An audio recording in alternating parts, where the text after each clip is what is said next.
2 বছর পর বাবার বাড়িতে ফিরে এসে আমি একদম কল্পনাও করতে পারিনি যে এমন কিছু ঘটবে। মায়ের অনুপস্থিতিতে আমরা 2 বোনই ছিলাম বাড়িতে।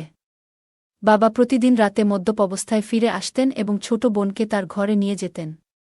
এতদিন পর যখন আমি বাড়ি এলাম তখন বাবার আচরণে কিছুটা পরিবর্তন দেখলাম। তিনি মদ খেয়ে আমাকে তার ঘরে নিয়ে যাওয়ার চেষ্টা করছিলেন, আর আমি কিছুই বুঝতে পারছিলাম না আসলে কি হচ্ছে। তিনি কোনো কথা না বলেই আমাকে তার ঘরে নিয়ে। বন্ধুরা, আজকের গল্পটা অনেক বেশি স্পেশাল, তাই সবাই রেডি থাকো। দয়া করে গল্পগুলো ভালো লাগলে ভিডিওটি লাইক, শেয়ার এবং চ্যানেলটি সাবস্ক্রাইবই করো প্লিজ। আমি প্রিয়া, 2 বছরের দাম্পত্য জীবনের পর বাবার বাড়িতে এসেছি। আসার পেছনে বিশেষ কোনো কারণ ছিল না।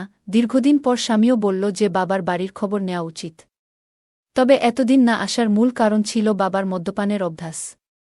কিছুদিন আগে বাবার ফোন পেয়ে এই সিদ্ধান্ত নিলাম। বাবা জানালেন তিনি মদ ছেড়ে দিয়েছেন। তার মলিন মুখ দেখে এবং ছোট বোন তানিয়ার সাথে দেখা করার ইচ্ছা হল। তানিয়া আগে হোস্টেলে ছিল, এখন একাদশ শ্রেণীতে পড়ে এবং মাত্র 2-3 মাস হল বাড়ি ফিরেছে।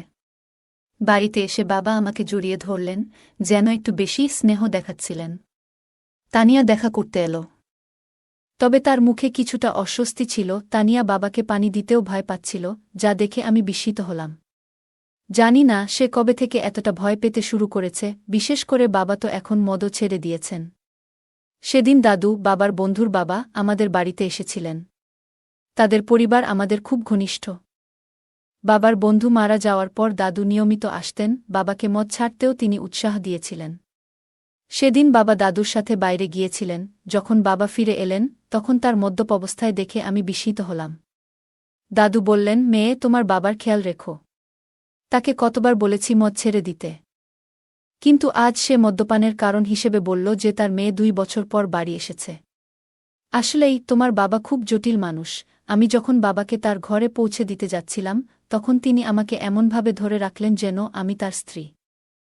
পরের দিন সকালে শ্বশুরবাড়ি ফেরার জন্য প্রস্তুত হলে বাবা আমাকে থামিয়ে বললেন, কোথায় যাচ্ছ? এসেছ তো মাত্র 1 দিন হয়েছে। আমি জবাব দিলাম, আপনি যদি মদ না ছাড়েন তাহলে আমি আর এখানে থাকব না, তানিয়াকেও নিয়ে যাচ্ছি। আমার কথায় বাবা বিচলিত হয়ে পড়লেন। তানিয়া বাবার সৎ মেয়ে হলেও তিনি তাকে নিজের মেয়ের মতোই দেখেছেন। মায়ের মৃত্যুর পর বাবার দ্বিতীয় বিয়েতে তানিয়া আমাদের জীবনে আসে। আমি তানিয়াকে সবসময় নিজের ছোট বোনের মতোই ভালোবেসেছি। বাবার প্রতিশ্রুতি অনুযায়ী আমি আরও কিছুদিন থাকার সিদ্ধান্ত নিলাম। 1-2 দিন পর আমি তানিয়াকে নিয়ে বাজারে গেলাম। তার জন্য অনেক সুন্দর পোশাক এবং মেকআপের সামগ্রী কিনলাম। বাড়ি ফিরে আমি তানিয়াকে বললাম নতুন পোশাকগুলো পরে দেখতে।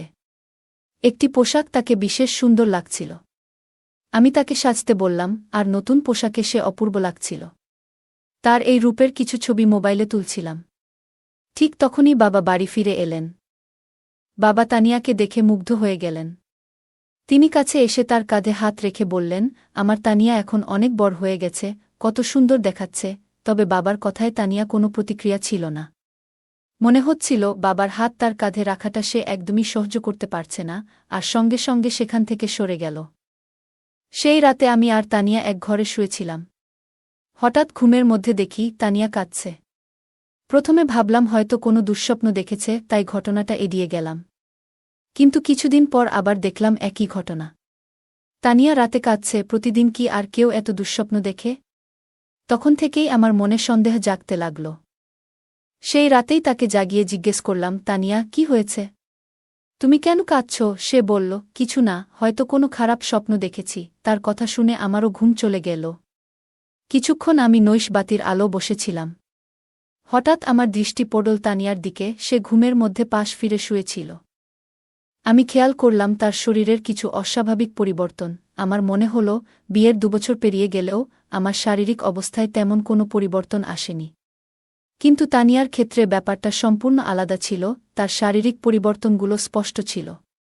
বাড়িতে ফিরে আমি লক্ষ্য করলাম তানিয়া সবসময় ঢিলেঢালা পোশাক পরছে এবং নিজেকে আড়াল করে চলেছে। তখন বুঝতে পারলাম এর পেছনে নিশ্চয়ই কোনো কারণ আছে। মাত্র 17 বছরের একটি মেয়ের শরীরে এত পরিবর্তন কিভাবে হলো তা ভেবে আমি অবাক হলাম।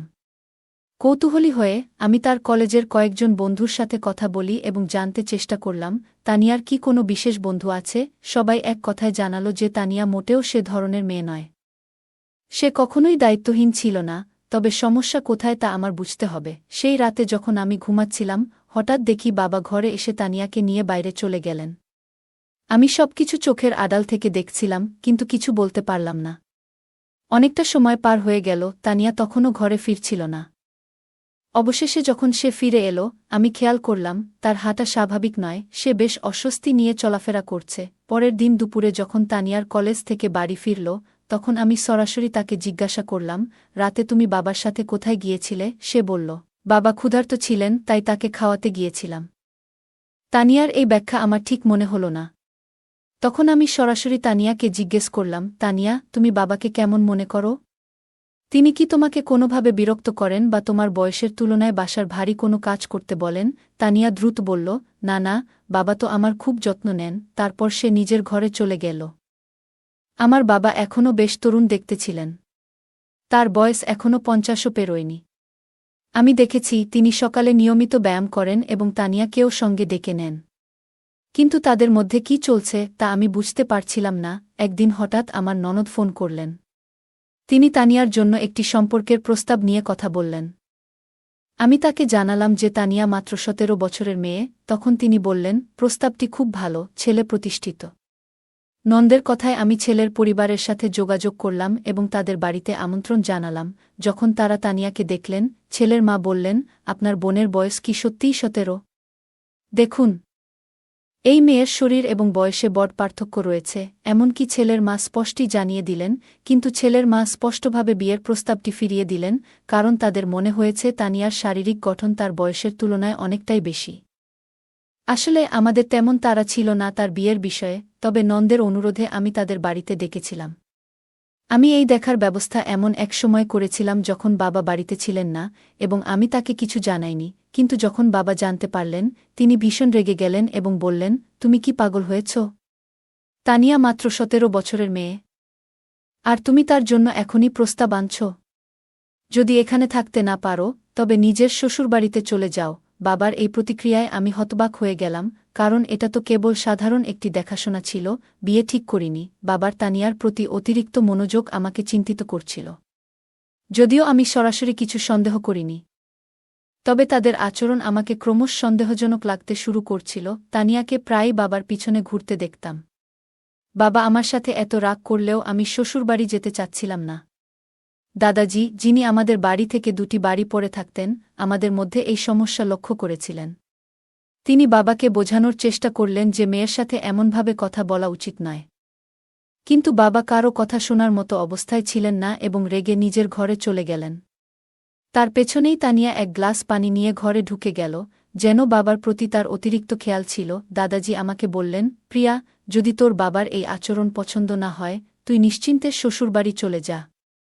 আমি এখানে দুজনেরই খেয়াল রাখব। কোনো চিন্তা করিস না। দাদাজি খুব দায়িত্বশীল মানুষ ছিলেন এবং সবসময় আমাদের বাড়ির খেয়াল রাখতেন। ২ দিন পর আমি শ্বশুরবাড়ি চলে গেলাম। সেখানে পৌঁছে দেখি আমার ননদ আগে থেকেই এসেছে। সে বলল, প্রিয়া, আমি তোকে শুধু একটা পরামর্শই দিয়েছিলাম। ওই পরিবার থেকে আমার কাছে ফোন এসেছিল। তিনি বললেন, তোমার বোন সম্পর্কে আমাকে কিছু ভিন্ন কথা বলা হয়েছে। তারা বলেছে মেয়েটি বিয়ের আগেই শরীরের অদ্ভুত পরিবর্তন করেছে। আমার শ্বশুরবাড়িতেও তানিয়ার শারীরিক পরিবর্তন নিয়ে কথা হচ্ছিল। এরপর ননদ আমাকে বললেন, প্রিয়া, রাগ করো না। তবে এখনও তোমার হাতে সময় আছে। তুমি এখনই ভালো কোনো পরিবারের সাথে তানিয়ার বিয়ের ব্যবস্থা করো। কারণ তার বয়স বাড়লে শরীরের পরিবর্তন আরও বেশি হবে, তখন তার জন্য উপযুক্ত পাত্র খুঁজে পাওয়া কঠিন হয়ে যাবে। নন্দের কথা সত্যিই ছিল। আমি তার কাছ থেকে আরও ৪-৫টি প্রস্তাবের যোগাযোগ নম্বর নিলাম এবং সরাসরি আমার বাবার বাড়িতে চলে গেলাম। সেখানে গিয়ে বাবাকে স্পষ্ট বললাম, আমি তানিয়ার জন্য সম্পর্ক দেখতে শুরু করেছি। বাবা এতে রেগে গেলেন, কিন্তু আমি তার রাগের পরোয়া করলাম না, কারণ আমি আমার বোনের ভবিষ্যৎ নিয়ে চিন্তিত ছিলাম। বাবা তর্ক করে বললেন, তানিয়ার বিয়ে হয়ে গেলেও আমি কিভাবে এই বাড়িতে একা থাকব? তোমার মা চলে যাওয়ার পর তানিয়া আমার জন্য মায়ের মতো হয়ে উঠেছে। বাবার কথা শুনে আমি কিছুটা বিরক্ত হয়ে বললাম, আপনার স্ত্রীর মতো বলতে চান?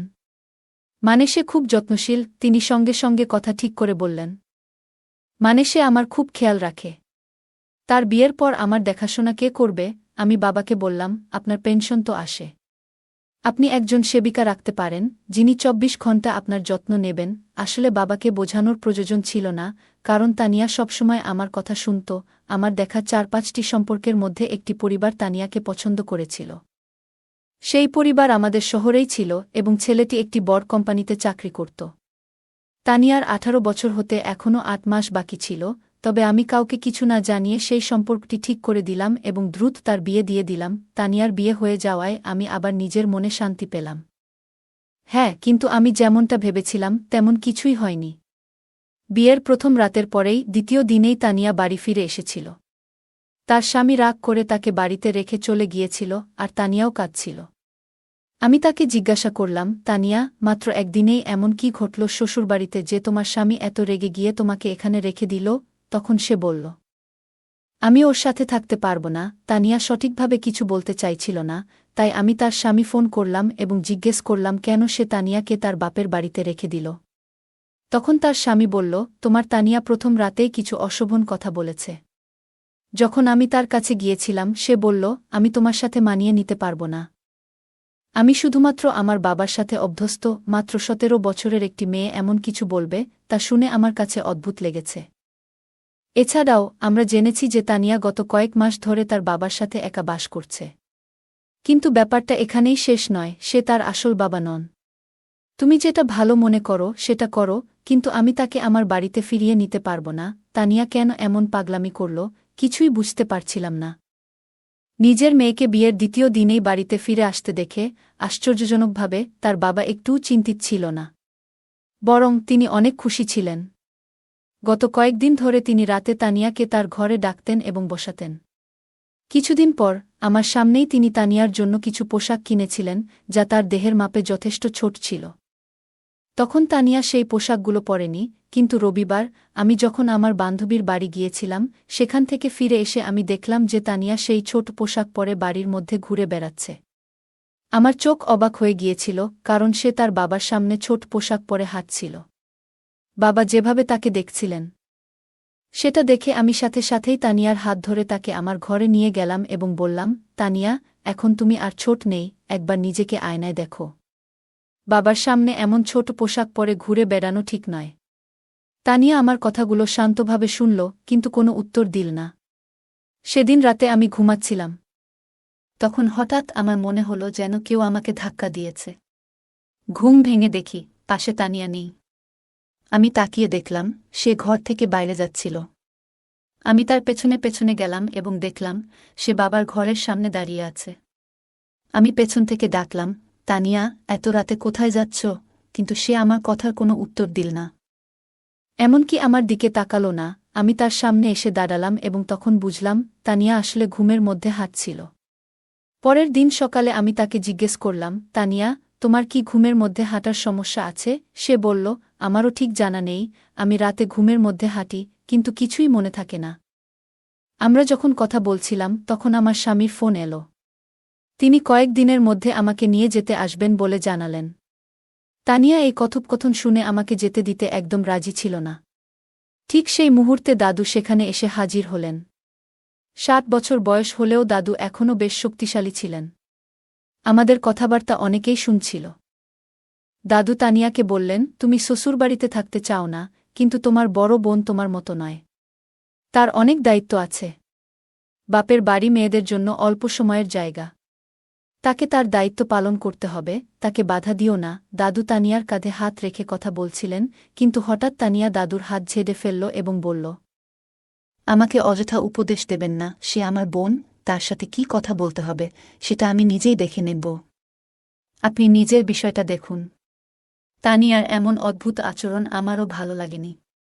কয়েকদিন পর আমার স্বামী আমাকে নিতে আমার বাপের বাড়িতে এলো।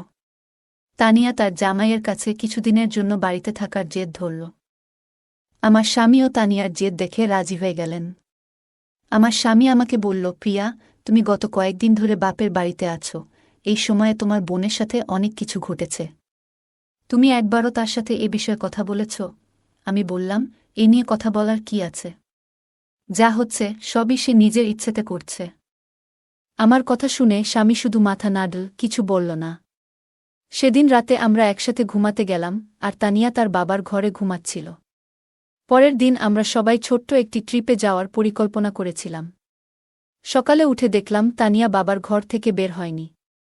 আমি বাবাকে জিজ্ঞেস করলাম, তানিয়া কোথায়? বাবা বলল, বাড়ির মধ্যেই কোথাও আছে। তাকে খুঁজতে খুঁজতে আমি ছাদে গেলাম। সেখানে দেখলাম তানিয়া এক কোণে বসে কাঁদছে এবং বারবার তার পেট চেপে ধরছে। আমি বললাম, তানিয়া, তোমার কি পেট ব্যথা করছে? তুমি এখানে একা বসে আছো কেন? সে কোনো উত্তর দিতে চাচ্ছিল না। আমি আবার বললাম, তানিয়া, তুমি তো তোমার জামাইকে এখানে থাকার জন্য জেদ করেছিলে।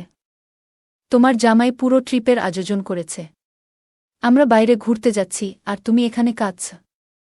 ঠিক করে বলো, কি হয়েছে তোমার? আমি যখন কথা বলছিলাম, হঠাৎ তানিয়া আমাকে জড়িয়ে ধরে আরও জোরে কাঁদতে শুরু করল। সে বলল, দিদি, আমি কোথাও যেতে চাই না, তুমি বাবাকে নিয়ে যাও। আজ আমি আমার স্বামীকে ভীষণ মিস করছি। তানিয়া হঠাৎ করে তার স্বামীকে কেন এত মনে পড়ছে সেটা আমি বুঝতে পারছিলাম না। আমি তানিয়ার কথা কিছুতেই বুঝতে পারছিলাম না, তাই তাকে ঘরে নিয়ে এলাম। ঘরে এসে সে নিজের ঘরে ঢুকে চুপচাপ হয়ে গেল। তখন আমি বাবাকে বললাম, তানিয়ার শরীর হয়তো ভালো নেই, কাল তাকে নিয়ে বাইরে ঘুরতে যাব। বাবা সেদিন ছুটিতে ছিলেন, কিন্তু হঠাৎ মনে পড়ল জরুরি কিছু কাজ বাকি আছে। তিনি বললেন, তোমরা ঘুরতে যাও, আমি কাজে যাচ্ছি। বাবার আচরণ আমার কাছে অদ্ভুত লাগল। তিনি বাড়িতে থাকার কথা বলেছিলেন, অথচ এখন কাজের অজুহাত দিচ্ছেন। তানিয়া বলল, আমি যতই অসুস্থ থাকি, তোমাদের সাথে বাইরে যাব। আমি জানতাম তার শরীর ভালো নেই, তাই বললাম, আজ তুমি বিশ্রাম করো, কাল আমরা বাইরে যাব। পরে বাবা আর তানিয়া আমাদের সাথে বাইরে গেলেন না, কিন্তু আমি আর আমার স্বামী ঘোরার পরিকল্পনা বাতিল না করেই বেরিয়ে পড়লাম। সন্ধ্যায় তানিয়া স্বামীকে নিয়ে বাড়ি ফিরে দেখি তানিয়ার ঘর থেকে কিছু অদ্ভুত আওয়াজ আসছে। তার সেই আওয়াজ শুনে আমরা ভীষণ ভয় পেয়ে গেলাম। আমরা দৌড়ে তার ঘরের কাছে গেলাম, কিন্তু ঘরের দরজা ভেতর থেকে বন্ধ ছিল। আমার স্বামী দরজাটা ভেঙে ফেলল, আর ভেতরে যা দেখলাম তা দেখে আমরা যা দেখলাম তাতে আমরা গভীরভাবে বিচলিত হয়ে পড়েছিলাম। আমার 17 বছরের বোন তানিয়া এমন একজন বৃদ্ধের সাথে ছিল, যার আচরণ একেবারেই অনুচিত ও অপ্রত্যাশিত ছিল। সেই দৃশ্য দেখে আমার স্বামী প্রচণ্ড রেগে গিয়ে সরাসরি সেই ব্যক্তির দিকে এগিয়ে যায় এবং তাকে জিজ্ঞাসা করতে শুরু করে। যখন আমরা বাড়ি থেকে বাইরে ছিলাম, তখন শুধু বাবা আর তানিয়া ছিল ঘরে। কিন্তু যেটা ঘটছিল তার কেন্দ্রে ছিল এক প্রবীণ ব্যক্তি, যিনি প্রায় 60 বছরের।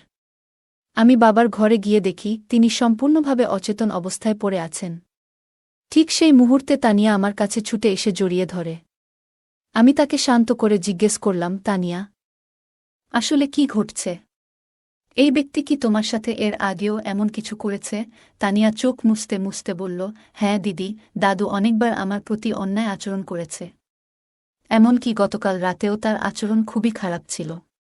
দাদু বাবাকে কিছু টাকা ঋণ দিয়েছিলেন, কারণ বাবার বাজে অভ্যাসের জন্য আমাদের বাড়িটা প্রায় বিক্রি হওয়ার পথে ছিল। তখন দাদু আমাদের সাহায্য করেছিলেন। বাবা সেই ঋণ শোধ করতে না পারলে হয়তো আইনগত সমস্যায় পড়ে যেতেন। সে সময় আমি ভেবেছিলাম দাদু একজন ভালো মানুষ, কিন্তু পরে বুঝতে পারলাম তার আসল চেহারা অন্যরকম। দাদু প্রায়ই বাড়িতে এসে বাবার সাথে মদ খেতেন, আর বাবা ঘুমিয়ে পড়লে আমাকে অত্যাচার করতেন। গতকালও একইভাবে আমাকে হুমকি দিয়ে বললেন, কাউকে বললে বাবাকে জেলে পাঠাবেন। এতদিন এসব সহ্য করেছি, কিন্তু তোমাকে বলতে পারিনি। তুমি আমাকে সবসময় ভুল বুঝেছ, কখনো পাশে দাঁড়াওনি। বাবাকেও কিছু বলতে পারিনি, কারণ তিনি বারবার মদের মধ্যে ডুবে যেতেন। বাবাও সবসময় আমার সাথে রাগ করতেন, আর আমি কিছুই করতে পারতাম না। বিয়ের পরও সেই বৃদ্ধ লোকটার কথা মনে পড়ত, যা আমাকে কষ্ট দিত। এজন্য রাতে ঘুমের মধ্যে অজান্তেই কিছু বলতাম, কখনো বাবার নামও বেরিয়ে আসত। আমার স্বামীও আমাকে বুঝতে পারেননি। বিয়ের দুদিন পরই আমাকে বাপের বাড়ি রেখে চলে যান। তানিয়ার কথা শুনে আমার চোখে জল এলো। তার স্বামী ও দুলাভাইও কাঁদছিলেন। আমি তাকে না বুঝেই সবসময় রাগ দেখিয়েছি, বড় বোন হিসেবে আমার দায়িত্ব পালন করিনি। আমি তানিয়ার কাছে ক্ষমা চাইলাম। বাবা যখন সব জানলেন, তখন নিজেকে দোষী ভাবতে লাগলেন। মদের নেশায় তিনি আমাদের পরিবারকে বিপদে ফেলেছিলেন। আমি তানিয়াকে কিছুদিন নিজের কাছে রাখলাম, তার মানসিক অবস্থার উন্নতি হল। 18 বছর বয়সে তার স্বামী আবার তাকে বাড়ি নিয়ে গেল। অতীত মেনে নিলেও তানিয়ার সহ্য করা কষ্টের পূরণ আমাদের কারও পক্ষে সম্ভব ছিল না। আমরা সেই বৃদ্ধ লোকটাকে পুলিশের হাতে তুলে দিলাম এবং সে শাস্তি পেল যা তার প্রাপ্ত ছিল। বন্ধুরা, বাচ্চাদের যত্ন ও ভালোবাসা গুরুত্বপূর্ণ। পরিবারের সবাই মিলে নিয়মিত কথা বলা ও নজর রাখা উচিত, যাতে তারা সুখী থাকে এবং কোনো চাপের মধ্যে না থাকে। গল্পটা কেমন লাগলো জানাতে ভুলবে না। আরও মজার মজার রোমান্টিক গল্প শুনতে চাইলে ভিডিওটি লাইক, শেয়ার এবং চ্যানেলটি সাবস্ক্রাইবই করতে এবং বেল আইকনটি ক্লিক করতে ভুলবে না। ধন্যবাদ। আমার ৩২ বছর বয়সী দিদি অনেক বছর পর আমাদের বাড়িতে ফিরে এসেছিলেন। তাকে দেখে মনের মধ্যে একটা অদ্ভুত অনুভূতি হল। একসময় সে নিজের পছন্দমতো কাজের খোঁজে অন্য শহরে চলে গিয়েছিল। তখন বাবার সঙ্গে তার বিয়ে নিয়ে বেশ বড়সড় একটা তর্ক হয়েছিল। সেই রাগ আর অভিমানে সে বাড়ি ছেড়ে চলে যায়। দিদির বাড়ি আসার পর থেকে সে সবসময় আমার আশেপাশে ঘোরাঘুরি করত। একদিন সকালে আমি গোসল করে এসে দ্রুত জিন্স পরতে গিয়ে সমস্যায় পড়লাম। জিন্সটি এক জায়গায় আটকে গিয়ে খুব ব্যথা হচ্ছিল।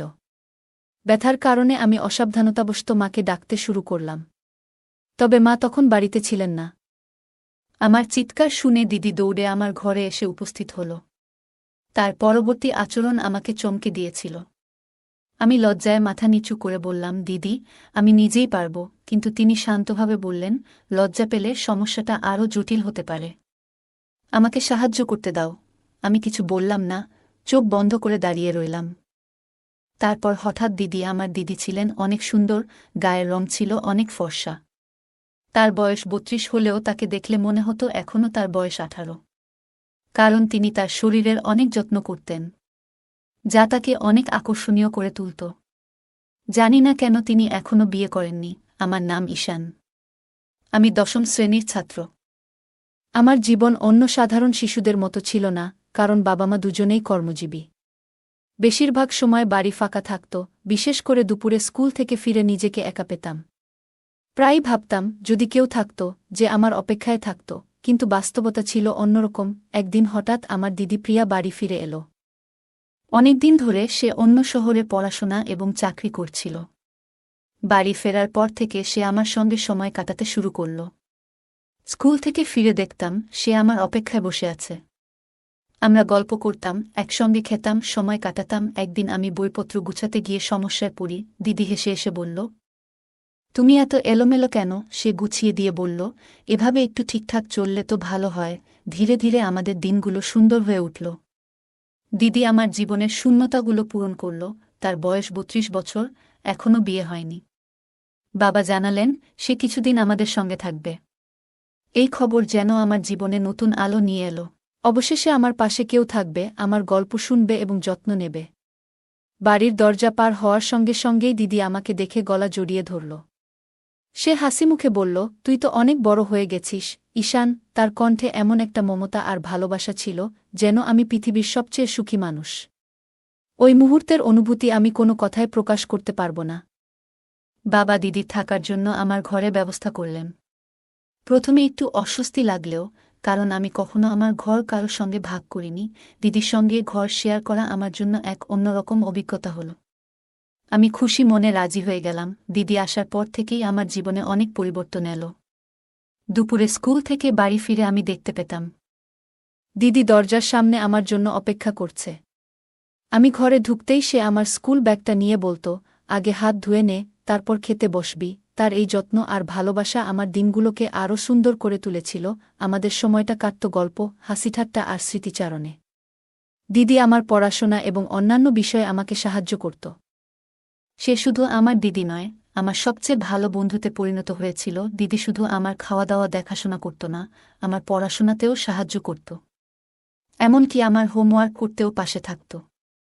আমি জানতাম দিদি বাড়িতে আসার পেছনে আরেকটি বড় কারণ ছিল। কয়েক মাস আগে আমার থাইরয়েড রোগের সমস্যা ধরা পড়ে। আমার বয়সে এটি খুবই অস্বাভাবিক ছিল এবং আমার জন্য একটি বড় ধাক্কা। এই রোগের চিকিৎসার জন্য আমাকে প্রতিদিন থাইরয়েডের ইনজেকশন নিতে হতো। একজন পুরুষ নার্স প্রতিদিন দুপুরবেলা আমার বাড়িতে এসে আমাকে ইনজেকশন দিত। সে খুব দায়িত্ব নিয়ে তার কাজ করত।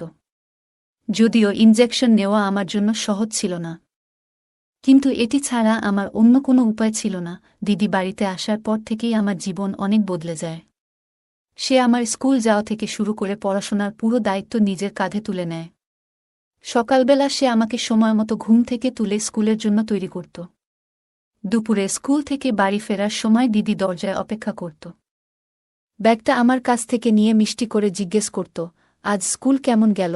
তার এই যত্ন এবং ভালোবাসা আমার জীবনের কঠিন সময়গুলোকে অনেক সহজ করে তুলেছিল। দিদি শুধু আমার দিদি নয়, সে আমার জীবনের এক বিশাল শক্তি হয়ে উঠেছিল। সেদিন তার কথাগুলো শুনে আমার মনের ভার অনেকটা কমে গিয়েছিল। সাম্প্রতিক সময়ে আমার শরীরের অবস্থা আগের মতো ছিল না। থাইরয়েড সমস্যার কারণে আমি দ্রুত ক্লান্ত হয়ে যেতাম এবং মাঝে মাঝে দুর্বলতাও অনুভব করতাম। দিদি আমার এই অবস্থা দেখে খুব চিন্তিত হয়ে পড়েছিল। তিনি আমার খাওয়া দাওয়ার প্রতি বিশেষ যত্ন নিতে শুরু করেন। নিজের হাতে খাবার বানিয়ে বলতেন, ঈশান, তুই খুব তাড়াতাড়ি ভালো হয়ে উঠবি। এই সবই তোর স্বাস্থ্যের জন্য জরুরি। যখন পুরুষ নার্স এসে আমাকে ইনজেকশন দিত, তখন দিদি আমার পাশে বসে থাকত। তিনি আমার হাত ধরে বলতেন, ভয় পাবি না, এটা খুব অল্প সময়ের ব্যাপার। তার কথায় আমি অনেকটা সাহস পেতাম। দিদি অনেক দিন ধরে বাড়িতে ছিল এবং আমার স্কুলে যাওয়া থেকে শুরু করে পড়াশোনার সমস্ত দায়িত্ব তিনিই সামলাতেন। এক রাতে হঠাৎ ঘুম ভেঙে গেল। কেন এমন হলো বুঝতে পারছিলাম না। ঘরটা আধা অন্ধকার ছিল, কিন্তু আমার শরীরে কারো স্পর্শ অনুভব করলাম। প্রথমে ভেবেছিলাম হয়তো এটা ভুলবশত ঘটেছে। হয়তো ঘুমের মধ্যে দিদির হাত আমার দিকে চলে এসেছে। কিন্তু এই অনুভূতি আমাকে অস্বস্তিতে ফেলতে শুরু করল। আমি কিছুক্ষণ চুপচাপ শুয়ে ভাবতে থাকলাম, হয়তো আমি ভুল বুঝছি। দিদির এমন কাজ ভুলবশতই হয়েছে। তিনি তো আমার বড় বোন, যার প্রতি আমি পুরোপুরি বিশ্বাস করি। কিন্তু পরের দিন আবার একই ঘটনা ঘটল।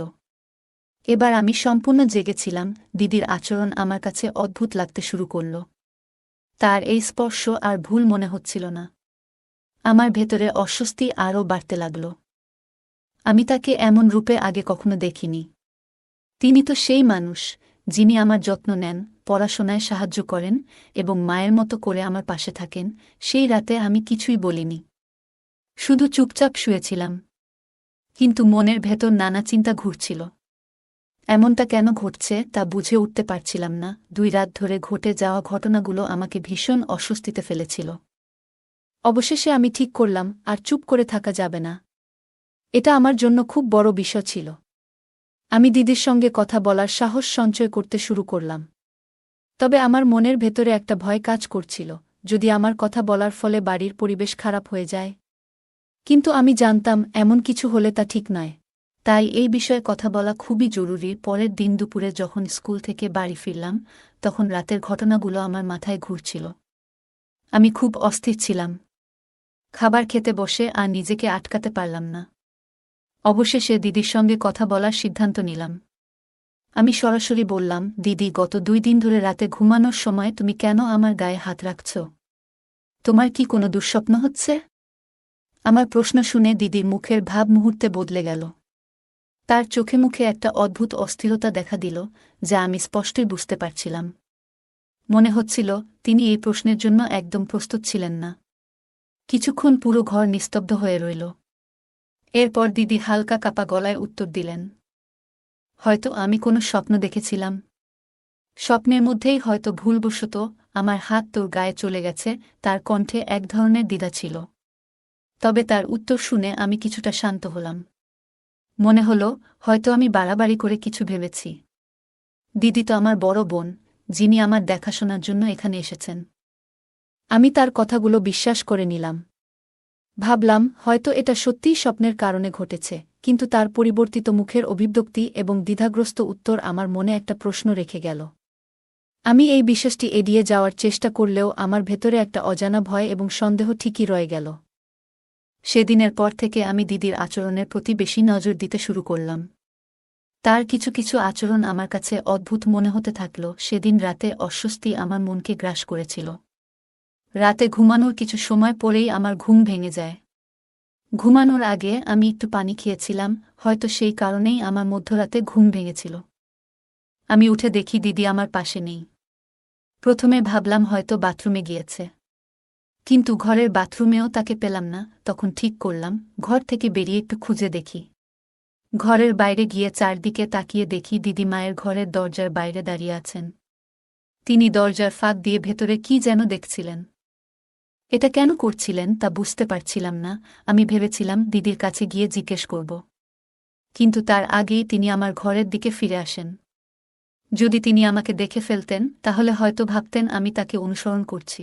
তাই তার ঘরে ফেরার আগে দ্রুত নিজের জায়গায় ফিরে এসে শুয়ে পড়লাম। কিছুক্ষণের মধ্যে দিদি ঘরে ফিরে এলেন এবং নিজের জায়গায় শুয়ে পড়লেন।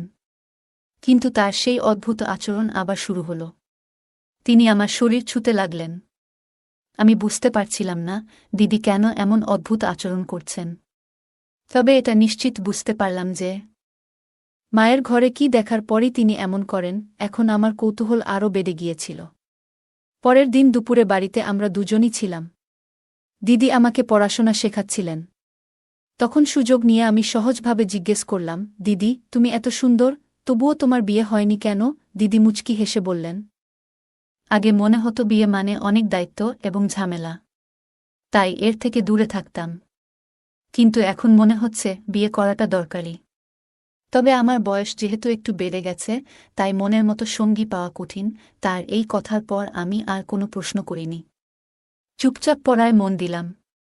কিছুক্ষণ পরেই এক নার্স বাড়িতে এলেন আমাকে ইনজেকশন দিতে। ইনজেকশন নিয়ে আমি কিছুক্ষণ বিশ্রাম নিতে শুয়ে পড়লাম। ঘুম থেকে ওঠার পর খুব ক্ষুধা অনুভব করলাম। তখন দিদিকে ম্যাগি বানানোর কথা বললাম। তখন দিদি মায়ের ঘরে ছিলেন। আমি ঘরের কাছে গিয়ে দেখলাম দিদি নিজেকে আয়নায় দেখছেন। স্নান সেরে তিনি যেন নিজের 18 বছরের মেয়ে মনে করে দেখতে চেষ্টা করছিলেন। তাকে এমনভাবে আয়নায় নিজের প্রতি মগ্ন হতে দেখে আমি একটু হতবাক হয়েছিলাম। আমি চুপচাপ দাঁড়িয়ে অপেক্ষা করছিলাম যে কখন তিনি নিজের এই মগ্নতা থেকে বেরিয়ে আসবেন। আমি ক্ষুধার্ত ছিলাম, কিন্তু দিদি যেন নিজের এক অদ্ভুত জগতে ছিল। নিজেকে নায়িকা মনে করে আয়নার সামনে বিভিন্ন ভঙ্গিতে দাঁড়িয়েছিলেন। ক্ষুধার তীব্রতায় আমি আর সহ্য করতে পারলাম না। অবশেষে তার ঘরে গেলাম। আমাকে দেখে দিদি হালকা লজ্জা পেলেন এবং একটু হাসলেন। তিনি তখন স্নানের পোশাক পরা অবস্থায় ছিলেন। আমাকে দেখে বললেন, উঠে পড়েছ ঈশান? তাহলে বলো তো, আমি কেমন দেখাচ্ছি? আমি আসলে ক্ষুধার জন্য তার কাছে গিয়েছিলাম। কিন্তু দিদি যেন আমার মুখ থেকে নিজের প্রশংসা শোনার জন্যই অপেক্ষা করছিলেন। হঠাৎ তিনি আমার হাত ধরে আমাকে আয়নার সামনে নিয়ে গেলেন। এক হাত আমার গলায় রেখে পেছনে দাঁড়িয়ে বললেন, ঈশান, তোমার কি মনে হয় আমার কি এখনো বিয়ে করা উচিত? দিদির এমন প্রশ্নে আমি কি বলবো বুঝতে পারছিলাম না। আমি বললাম, দিদি, বিয়ে করার সিদ্ধান্ত পুরোপুরি তোমার ব্যক্তিগত বিষয়। আমি এ নিয়ে কিছু বলতে পারবো না। আসলে আমি এখানে এসেছি কারণ খুব ক্ষুধা লেগেছে। তুমি কি আমার জন্য ম্যাগি বানাতে পারবে? আমার কথা শুনে দিদি হেসে বললেন, আমি ভেবেছিলাম তুমি বড় হয়ে গেছ, কিন্তু এখনো ছোটদের মতো আচরণ করছো। ঠিক আছে, তোমাকে বড় হওয়ার দায়িত্ব আমিই নিলাম। তুমি এখানে বসো, আমি প্রস্তুত হয়ে আসছি। আমি সেই ঘর থেকে বেরিয়ে এলাম। কিছুক্ষণ পর তিনি আমার জন্য ম্যাগি বানিয়ে আনলেন। সেই রাতেই আমি সিদ্ধান্ত নিলাম, মায়ের ঘরে ঠিক কী হচ্ছে তা জানার জন্য আমাকে সেখানে নজর রাখতে হবে। রাতে শোয়ার পর কিছুক্ষণ ঘুমের ভান করলাম। তারপর হঠাৎই বকবক করতে শুরু করলাম, পানি কোথায়? খুব পিপাসা লেগেছে। এমনটা করছিলাম যেন দিদি বুঝতে পারে আমি সত্যিই পানি খুঁজছি। ঘরে পানি না পেয়ে আমি বললাম, মনে হচ্ছে কিচেন থেকে পানি আনতে হবে। সবকিছু আমি ইচ্ছে করেই করছিলাম, কারণ আমি নিশ্চিত ছিলাম দিদি জেগে আছেন। তার আচরণ বুঝতে আমার এই পরিকল্পনা ছিল। আমি বুঝতে চেয়েছিলাম দিদির মনে আসলে কি চলছে। রাতের সময় পানি খুঁজতে ঘর থেকে বেরোলাম। তবে রান্নাঘরের দিকে না গিয়ে আমি মায়ের ঘরের দিকে পা বাড়ালাম। দরজাটা সামান্য খোলা ছিল। আমি ভেতরে উকি দিয়ে যা দেখলাম তাতে কিছু বিষয় স্পষ্ট হয়ে গেল। মা আর বাবা একসঙ্গে বসেছিলেন। বাবা মাকে আলতো করে কাছে টেনে নিচ্ছিলেন। এই দৃশ্য দেখে আমার মনের মধ্যে কিছু চিন্তা পরিষ্কার হতে শুরু করল। আমি তখন চুপচাপ নিজের ঘরে ফিরে এলাম। ঘরে এসে দেখলাম দিদি আগের মতোই শুয়ে আছে। তবে আমি নিশ্চিত ছিলাম সে ঘুমিয়ে নেই। তার মনেও নিশ্চয়ই কিছু চলছিল। আমি ঠিক করলাম এই বিষয়টি দিদির সঙ্গে কথা বলতে হবে। অনেক দিন ধরে যা চলছে তা আমাকে মানসিকভাবে খুবই অস্বস্তিতে ফেলেছিল। সেই রাতে আমি ঘুমাতে পারলাম না। বারবার মাথায় ঘুরছিল দিদির অদ্ভুত আচরণ আর মায়ের ঘরে দেখা সেই দৃশ্য। এরপর 3 দিন কেটে গেল। আমার গ্রীষ্মের ছুটি শুরু হতে চলেছে। মা বাবা ছুটির জন্য একটি ভ্রমণের পরিকল্পনা করলেন। তবে সেই ভ্রমণ ছিল শুধু তাদের জন্য। তারা বললেন, আমার সামনে বোর্ড পরীক্ষা রয়েছে, এই সময়টা পড়াশোনার জন্য কাজে লাগানো উচিত। আমি অনেক বুঝিয়েও তাদের সঙ্গে যেতে রাজি করাতে পারলাম না। মা বাবা বললেন, ঈশান, এই সময়টা তোমার জন্য খুব গুরুত্বপূর্ণ, তোমার পড়াশোনায় মনোযোগ দেওয়া উচিত। 3 দিন পর আমার ছুটি শুরু হতেই মা বাবা তাদের ভ্রমণে বেরিয়ে গেলেন। বাড়িতে আমি আর দিদি একাই রয়ে গেলাম। মা বাবা চলে যাওয়ার পর দিদি কিছুটা উদাসীন হয়ে পড়ল। আমি তার পাশে গিয়ে বসে হাসতে হাসতে বললাম, দিদি, এখন তো তোমারও বিয়ে করার ইচ্ছে হচ্ছে, তাই না? এখানে এসে মা বাবাকে একসঙ্গে দেখে নিশ্চয়ই মনে হয় তোমারও এমন একজন থাকা উচিত যে তোমাকে ভালোবাসবে। আমার কথা শুনে দিদির চোখে পানি চলে এলো। সে কান্নার মধ্যে বলল, ঈশান, তুমি সত্যিই আমার মনের কথা বুঝে ফেলেছ। এরপর সে তার মনের কথা বলতে শুরু করল। সেদিন সকালে দিদি হঠাৎ আমাকে জড়িয়ে ধরে বলল, তুমি তো অনেক বড় হয়ে গেছ। আমি এতদিন ভেবেছিলাম তুমি এখনও ছোটই আছো, কিন্তু তোমার কথাগুলো শুনে মনে হলো তুমি এখন সত্যিই একজন পরিপক্ক মানুষ।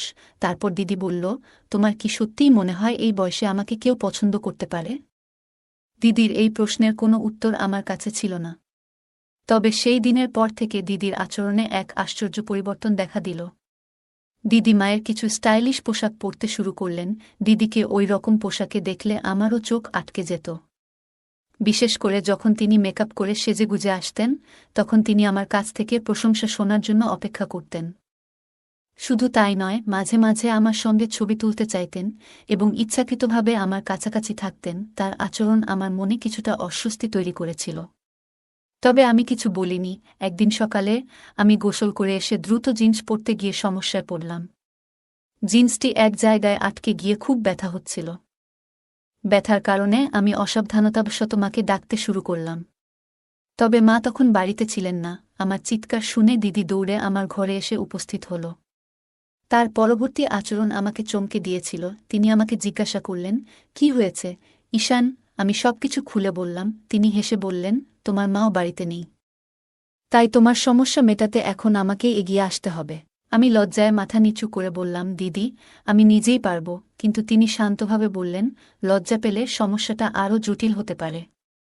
আমাকে সাহায্য করতে দাও। আমি কিছু বললাম না, চোখ বন্ধ করে দাঁড়িয়ে রইলাম।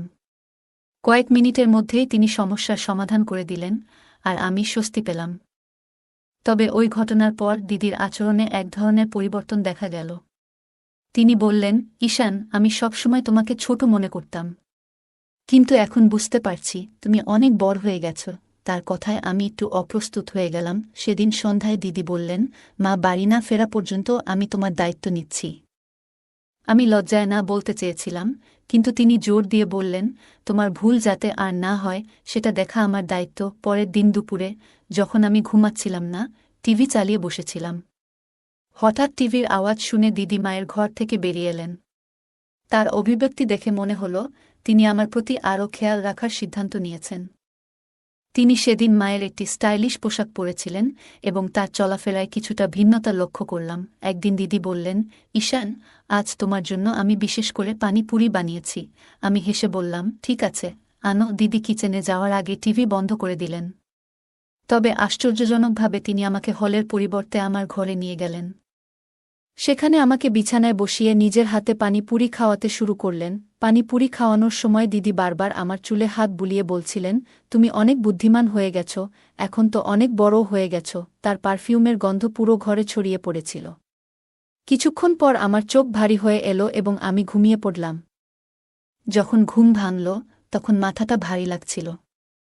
আমি ধীরে ধীরে উঠে বসলাম। কিছু সময় পর দিদি ঘরে ঢুকে এক অদ্ভুত হাসি নিয়ে বললেন, ঈশান, তুমি জানো না তুমি আমার জীবনে কত আনন্দ নিয়ে এসেছ। আমি তার কথা ঠিকমতো বুঝতে পারছিলাম না, শুধু মাথা নেড়ে সাড়া দিলাম। এরপর দিদি বললেন, ফ্রেশ হয়ে এসো, আমরা অনেক মজা করব। ফ্রেশ হয়ে যখন ঘর থেকে বের হলাম, তখন দেখলাম দিদি আমার পছন্দের গান চালিয়েছেন। সাধারণত তিনি ড্যান্স বা ডিজে গান একেবারেই পছন্দ করতেন না, কিন্তু সেদিন তিনি নিজেই আমার হাত ধরে বললেন, চলো নাচি। আমাকে ড্যান্স শেখাতে শেখাতে দিদি বললেন, তোমার সাথে আজ এত মজা হচ্ছে, মনে হচ্ছে দিনগুলো খুব সুন্দর হয়ে গেছে। দিন যেতে লাগল এবং আমি বুঝতে পারছিলাম না কেন দিদি এত খুশি থাকছেন। তবে প্রতিদিন দুপুরে ঘুম থেকে ওঠার পর শরীরটা ক্লান্ত লাগত। আমি যখনই জিজ্ঞাসা করতাম দিদি মুচকি হেসে বলতেন, তুমি আমাকে আজও অনেক খুশি করেছ। আমি বুঝতে পারছিলাম না কিভাবে আমি তাকে খুশি করছি। তবে আস্তে আস্তে তার সাথে কাটানোর সময় আমাকে ভালো লাগতে শুরু করল।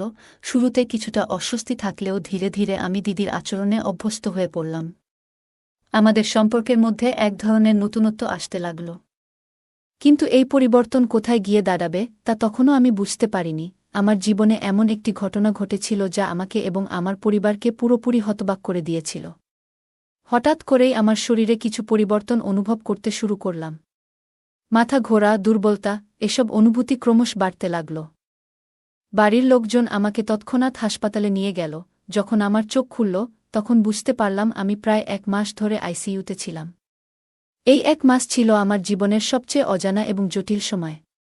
ডাক্তাররা জানালেন আমার অসুস্থতার কারণ একটি বিরল মানসিক সমস্যা।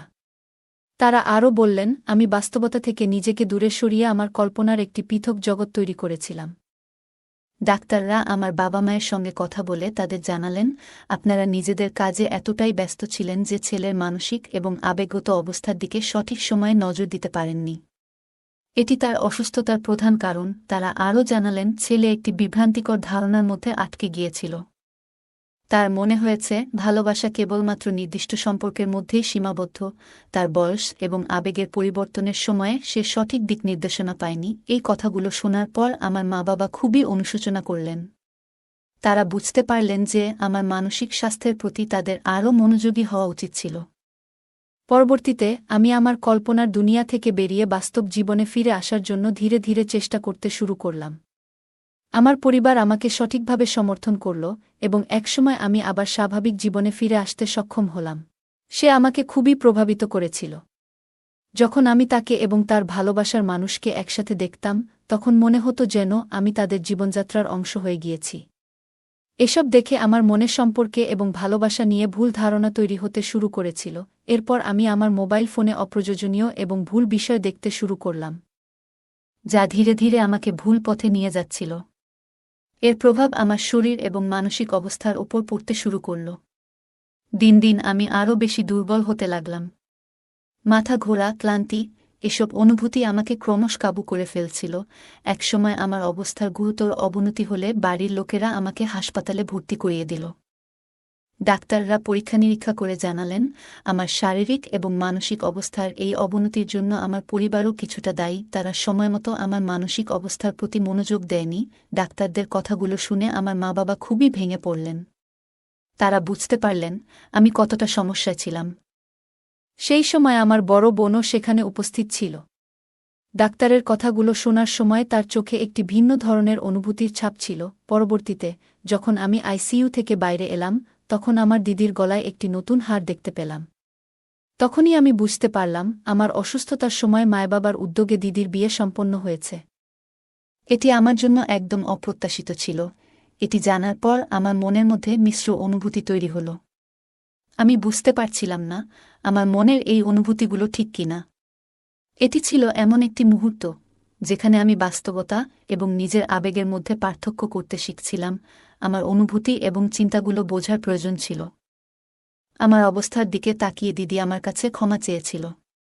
উনি বলেছিলেন, ঈশান, আমি তোমার যত্ন নিতে এসেছিলাম, কিন্তু আমি নিজেই আমার দুনিয়ায় হারিয়ে গিয়েছিলাম। তোমার মতো আমিও একা হয়ে পড়েছিলাম। তোমার মাধ্যমেই আমার পরিচয় হয়েছিল সেই ব্যক্তির সাথে এবং ধীরে ধীরে আমাদের মধ্যে প্রেমের সম্পর্ক তৈরি হয়। আমি আমার জীবন নিয়ে এতটাই ব্যস্ত হয়ে গিয়েছিলাম যে কখনো তোমার দিকে মনোযোগ দিইনি। এটা আমারও ভুল ছিল। দিদির কথাগুলো আমাকে গভীরভাবে ছুঁয়ে গিয়েছিল, কিন্তু আমি কোনো উত্তর দিতে পারিনি। কারণ সেই সময়ে আমি কথা বলার অবস্থায় ছিলাম না। আমি নিজেও বুঝতে পারছিলাম না যে আমার সাথে কি ঘটছে। আমার মানসিক অবস্থার কারণ সম্পর্কে আমার কোনো ধারণা ছিল না। পুরো ব্যাপারটাই আমার জন্য এক বিশাল ধাঁধা হয়ে দাঁড়িয়েছিল। যখন আমার অসুস্থতার বিষয়টি স্পষ্ট হল তখন মা বাবা সিদ্ধান্ত নিলেন যে এবার তারা নিজেরাই আমার যত্ন নেবেন। সেই দিন থেকে তারা আমার সাথে কথা বলা শুরু করলেন এবং ধীরে ধীরে আমি অনুভব করতে লাগলাম যে ভালোবাসা শুধু প্রেমিক প্রেমিকার সম্পর্ক নয়, এটি মা বাবা ও সন্তানের মধ্যেও গভীরভাবে বিদ্যমান। মা বাবা আমাকে বুঝিয়েছিলেন যে পরিবারের উপস্থিতি এবং যত্ন সন্তানের জন্য কতটা গুরুত্বপূর্ণ। তারা আমার সাথে আরও বেশি সময় কাটাতে লাগলেন এবং আমার অনুভূতিগুলো বোঝার চেষ্টা করলেন। ধীরে ধীরে আমি বুঝতে পারলাম যে সন্তানেরা তাদের মা বাবার কাছ থেকে যে ভালোবাসা এবং মনোযোগ পায় তা অন্য কোনো সম্পর্ক থেকে সম্ভব নয়। আমি বুঝতে পারলাম যে যে কোনো সম্পর্কের শক্তি এবং সৌন্দর্য তার মধ্যে থাকা বিশ্বাস এবং বোঝাপড়ার উপর নির্ভর করে। মা বাবা আমাকে শিখিয়েছেন যে আমাদের কখনোই আমাদের সন্তানদের একা ফেলে রাখা উচিত নয়। তাদের মানসিক এবং আবেগত স্বাস্থ্যের যত্ন নেওয়া আমাদের জন্য সবচেয়ে গুরুত্বপূর্ণ। আজকের দিনে অনেক মা বাবা আমরা ক্যারিয়ারের চাপে প্রায়ই সন্তানদের অনুভূতি ও প্রয়োজন উপেক্ষা করি, যা তাদের মানসিক স্বাস্থ্যে গভীর প্রভাব ফেলে। একাকিত্ব, বিষণ্ণতা এবং মানসিক সমস্যার শিকার হয় তারা। সন্তানদের সুস্থ ও সুখী রাখতে হলে তাদের সঙ্গে বন্ধুর মতো আচরণ করা, মনের কথা শোনা এবং মাঝে মাঝে ঘুরতে নিয়ে যাওয়া জরুরি। ছোট ছোট কাজ তাদের মানসিক শান্তি ও সুখ এনে দেয়। তাদের সঙ্গে সময় কাটানো, ভালোবাসা প্রদর্শন এবং মজবুত সম্পর্ক গড়ে তোলা তাদের মানসিক ও শারীরিক বিকাশের জন্য গুরুত্বপূর্ণ। মা বাবার সমর্থন সন্তানদের জীবনের চ্যালেঞ্জ মোকাবিলায় শক্তি যোগায়। তাই তাদের মানসিক স্বাস্থ্য ও সুখ আমাদের প্রথম অগ্রাধিকার হওয়া উচিত। বন্ধুরা, এই ছিল আজকের আমাদের ছোট্ট গল্প। কেমন লাগল আপনাদের? কমেন্টে জানাতে ভুলবেন না। যদি ভালো লেগে থাকে তাহলে অবশ্যই লাইক করুন এবং আপনার বন্ধুদের সাথে শেয়ার করুন। এরকম আরও সুন্দর গল্পের জন্য আমাদের চ্যানেলটি সাবস্ক্রাইব করুন এবং বেল আইকন চাপতে ভুলবেন না, যাতে আমাদের প্রতিটি নতুন গল্প আপনি মিস না করেন। ধন্যবাদ।